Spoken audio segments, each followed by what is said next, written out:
De nos jours, il semble impossible que quelqu'un disparaisse. Du fait que la plupart d'entre nous possèdent des téléphones mobiles qui peuvent localiser notre position, à l'utilisation généralisée de la vidéosurveillance et même aux techniques forensiques avancées maintenant utilisées par les enquêteurs, on a l'impression qu'en théorie, personne ne devrait pouvoir simplement disparaître. Mais malheureusement, malgré tout cela, les gens disparaissent toujours sans laisser de traces. Rejoignez-nous dans l'épisode d'aujourd'hui, alors que nous explorons 3 cas troublants de personnes signalées disparues en 2024.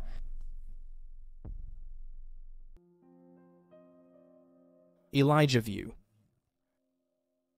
Le 12 février, le petit Elijah View, âgé de 3 ans, a été déposé à Two Rivers dans le Wisconsin par sa mère, Katrina Bauer, âgée de 31 ans. Vivant à Wisconsin-Dells, Bauer a parcouru plus de 150 miles pour se rendre à Two Rivers et a laissé le bambin entre les mains de son petit ami, un homme de 39 ans nommé Jesse Vang, qui aurait utilisé des méthodes disciplinaires extrêmes et abusives sur Elijah dans le but de lui faire peur de sa mère. Selon Cable News Network, des documents judiciaires ont montré que Bauer avait envoyé le petit de 3 ans à Vang pour qu'il puisse lui montrer par l'exemple comment devenir un homme. Les soi-disant mesures disciplinaires comprenaient des douches froides et des temps morts où Elijah était contraint de rester debout pendant des heures. Bauer dira plus tard aux enquêteurs qu'elle avait clairement indiqué à Vang quelle méthode ne devait pas être utilisée contre son fils. Elijah est resté avec Vang entre le 12 février et le 20 février. Une photo de lui a été prise par sa mère qui était en visite. Elle montrait le jeune garçon portant un bandeau sur les yeux avec des ecchymoses sur le visage. Il était allongé sur un lit. Un jour plus tard, une autre photo a été prise, le montrant debout dans un coin, habillé seulement d'une couche qui était pleine et ses mains en position de prière. Le procureur de Manitowoc alléguera plus tard que 16 Elijah a été laissé seul pendant 1 heure à la résidence de Vang. Au cours des jours précédant la disparition d'Elijah, plusieurs messages textes ont été échangés entre Vang et Bauer. Le 18 février, Vang a écrit « Je t'ai dit de me faire confiance.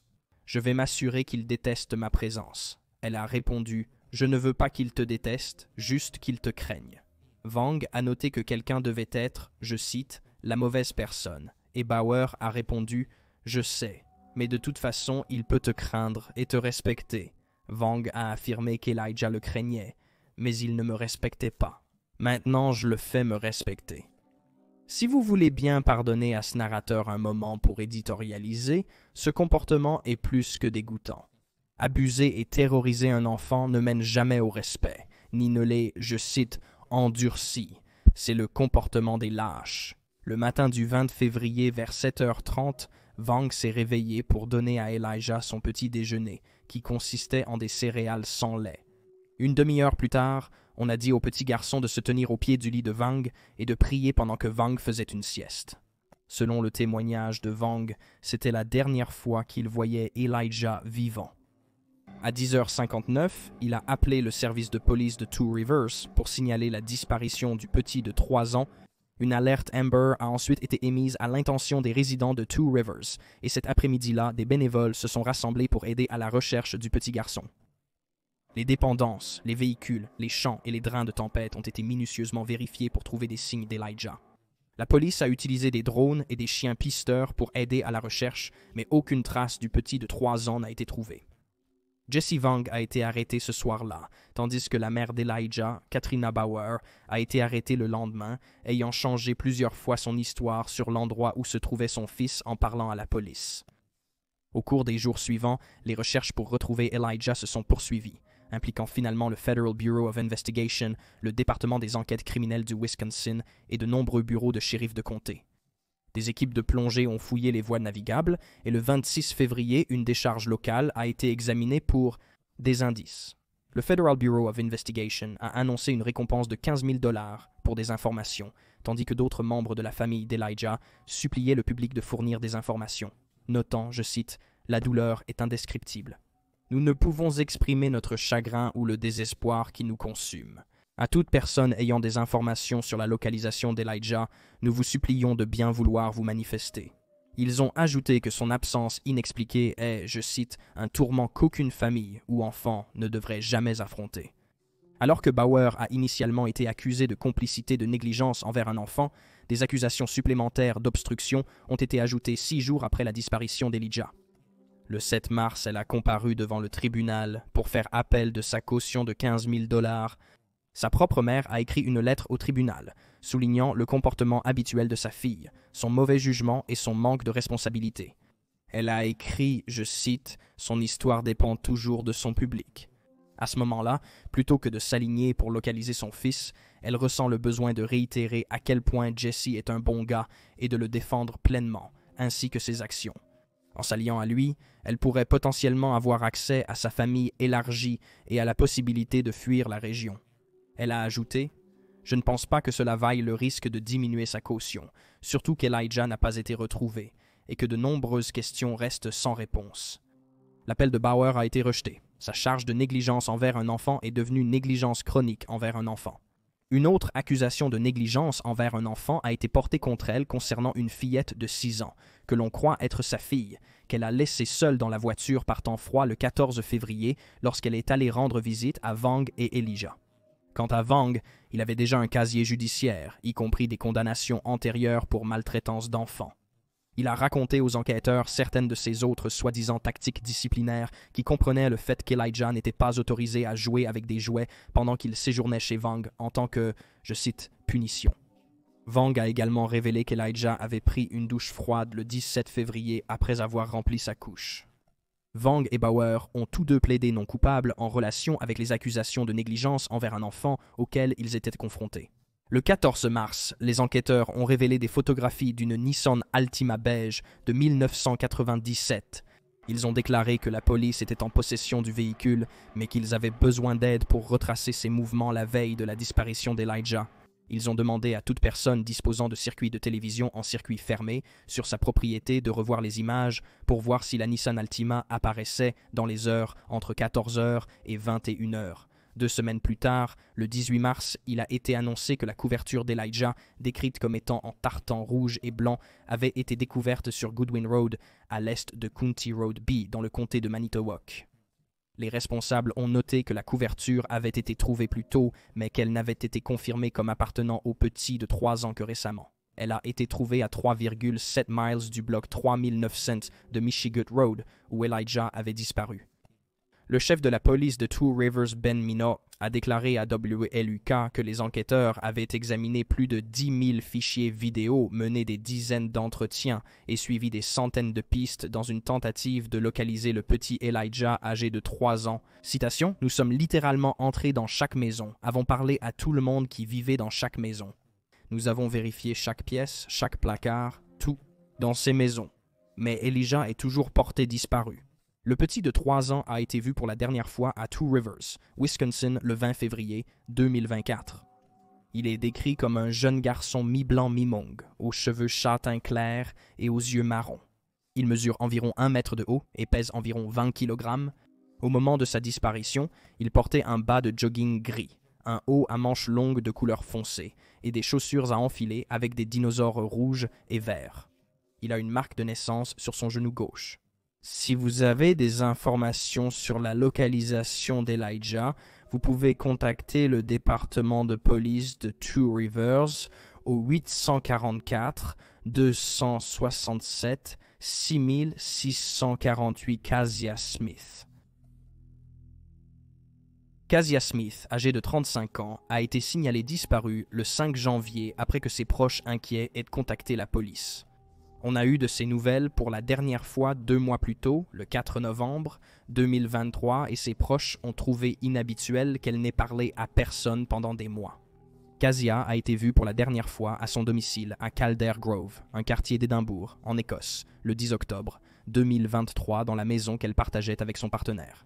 Après qu'elle a été signalée disparue, les enquêteurs ont examiné une éventuelle apparition de la mère de 3 enfants dans le quartier de Slateford de la ville, mais n'ont pas pu confirmer si la femme aperçue était Casia. Suite à sa disparition, la police a fouillé sa propriété à Calder Grove, ainsi qu'une section du canal Union, à seulement une centaine de mètres de son domicile. Les officiers ont également fouillé une zone boisée proche et des conteneurs métalliques près de la résidence. Malgré l'utilisation de chiens de recherche olfactive et de multiples fouilles de ces zones, rien de notable n'a été trouvé. La police en uniforme a commencé à distribuer des affiches de personnes disparues aux habitants et dans les magasins pour encourager les témoins potentiels à se manifester.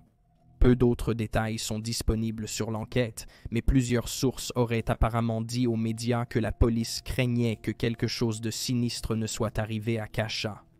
Un des enfants de Kasha, Kali, a récemment eu 18 ans et a déclaré dans un communiqué « J'ai récemment eu 18 ans et je n'ai rien entendu de ma mère. Elle ne manquerait jamais mon anniversaire, les anniversaires de ma sœur ou Noël. Elle nous manque tellement. Nous ne voulons rien de plus que ma mère passe la porte et pouvoir lui faire un énorme câlin. J'ai l'impression de vivre le pire cauchemar que je puisse imaginer. Je ne peux pas exprimer ce que cela signifierait d'avoir ma mère à la maison. Même le plus petit morceau d'information pourrait être tout ce dont nous avons besoin pour la trouver. » La mère de Kasia, Nicola Nial, a fait des déclarations similaires, décrivant comment la famille était, je cite, « malade d'inquiétude » et exhortant toute personne ayant des informations potentielles à se manifester. Citation. « Kasia est mon amie ainsi que ma fille, et nous vivons un cauchemar. Il est difficile pour nous de trouver les mots pour expliquer le fait de ne pas savoir où elle se trouve et si quelque chose lui est arrivé. Ces dernières semaines ont été horribles et douloureuses pour nous tous. » La police, pour sa part, a déclaré qu'elle gardait l'esprit ouvert concernant la disparition et a ajouté qu'elle examinait actuellement les relevés bancaires de Cash dans le cadre de leur enquête. Jusqu'à présent, aucun suspect n'a été nommé et aucune personne d'intérêt n'a été identifiée. Ils ont également déclaré qu'ils sont désireux de parler avec des amis qui pourraient avoir des informations sur son lieu de résidence avant qu'elle ne soit vue pour la dernière fois le 10 octobre 2023.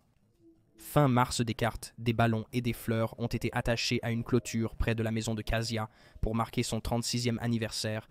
Kasia est décrite comme une femme blanche aux longs cheveux blonds et aux yeux bleus.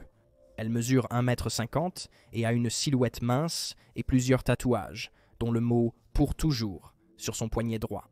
Elle travaillait au collège d'Édimbourg avant de disparaître et elle fréquente souvent les quartiers de Georgie, Broomhouse et Wester Hailes dans la ville. Si vous avez des informations sur la disparition de Kasia et que vous résidez en Écosse, vous pouvez contacter la police d'Écosse au 101. Si vous êtes en dehors de l'Écosse, mais toujours au Royaume-Uni, vous pouvez les contacter au 0141 308 1070 Sebastian Rogers.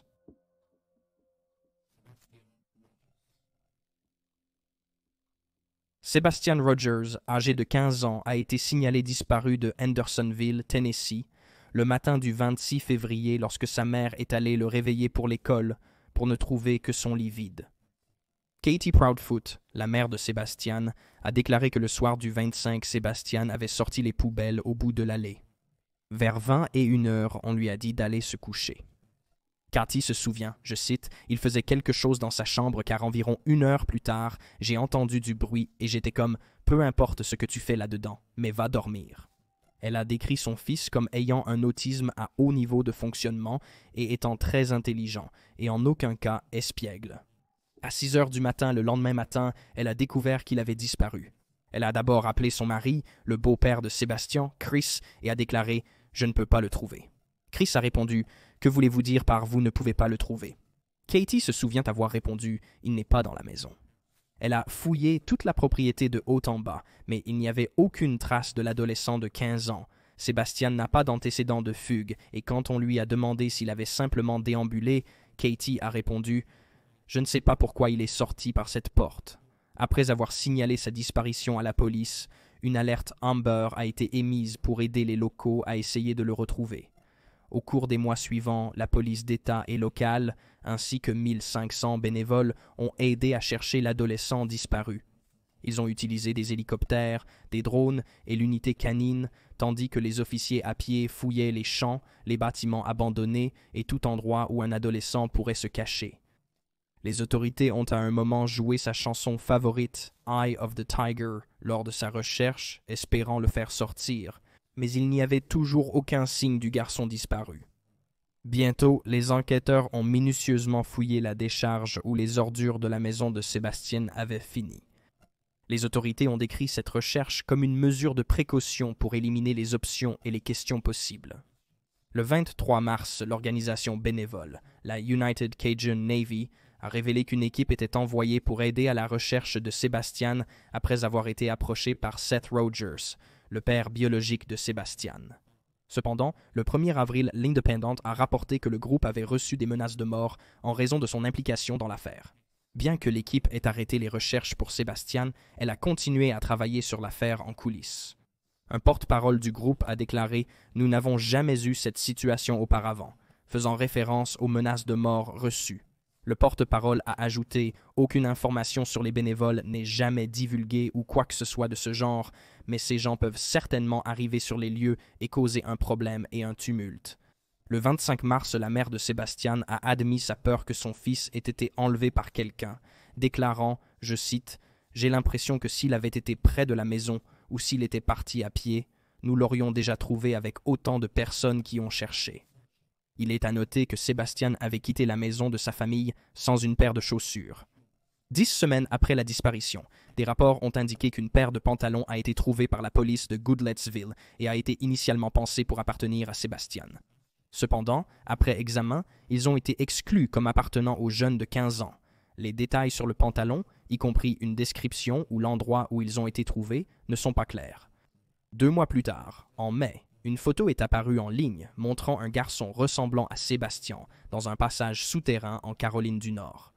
Son père biologique, Seth, a déclaré aux médias qu'il était convaincu que le garçon sur la photo était son fils et a demandé à ce que le Federal Bureau of Investigation s'implique dans l'enquête. La police, cependant, n'était pas d'accord, affirmant que le garçon montré n'était pas Sébastien. Ils en sont arrivés à cette conclusion après avoir travaillé avec les autorités de Caroline du Nord pour retrouver le garçon. Seth Rogers a depuis engagé un détective privé. Sebastian Rogers, 15 ans, a été vu pour la dernière fois la nuit du 25 février 2024 chez lui à Hendersonville, Tennessee. Il est décrit comme un homme blanc, aux cheveux bruns et aux yeux bruns. Il mesure 1,65 m et pèse environ 54 kg. Vu pour la dernière fois, il portait un sweatshirt noir, un pantalon de jogging noir et des lunettes. Il est décrit comme ayant un autisme très fonctionnel. Toute personne ayant des informations sur son cas peut contacter le bureau du shérif du comté de Sumner au 615-442-1865. Vous pouvez également envoyer un courriel au détective Carter à bigcarter@sumnersheriff.com. Et voilà les faits. Veuillez laisser un commentaire ci-dessous avec vos propres théories et spéculations. Et n'oubliez pas d'aimer cette vidéo et de vous abonner pour soutenir la chaîne. Merci d'avoir regardé, restez alertes, restez en sécurité et je vous verrai la prochaine fois.